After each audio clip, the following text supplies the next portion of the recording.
The current U.S. presidential administration, led by Donald Trump, has recently unveiled a significant policy shift targeting countries aligning with the BRICS bloc. Any nation perceived as adopting anti-American policies, particularly those within or sympathetic to the expanded BRICS group, now including Brazil, Russia, India, China, South Africa, and new members like Egypt, Iran, Saudi Arabia, and the UAE, will face an additional 10% tariff on their exports to the United States.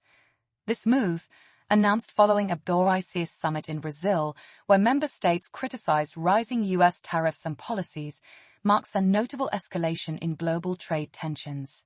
This 10% tariff is not an isolated measure, but rather an extension of existing U.S. trade strategies that have seen tariffs imposed on various countries since April 2025, with rates sometimes reaching as high as 31% on imports from certain nations. The policy's intent is clear: to disincentivize BRICS-aligned nations from pursuing economic or geopolitical strategies that challenge U.S. interests, such as efforts to de-dollarize global trade.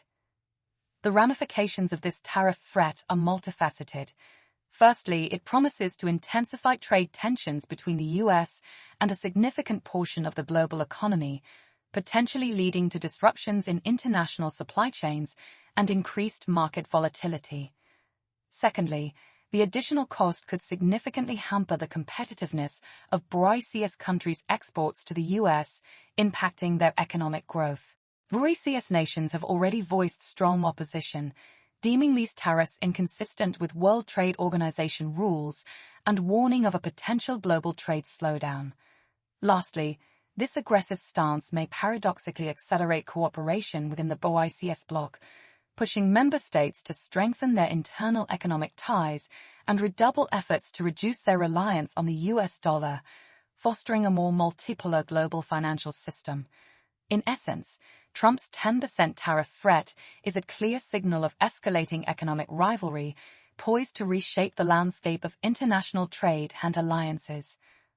Related: how will Trump's 10% tariff threat influence BRICS countries' economic growth and stability? In what ways could these tariffs reshape the global trade landscape and alliances? Why did Trump choose to target countries supporting BRICS over other nations? What might be the long-term effects of delaying tariff implementation until August 1 on international negotiations? How could these tariffs affect U.S. relationships with both allies and rival nations in the coming months?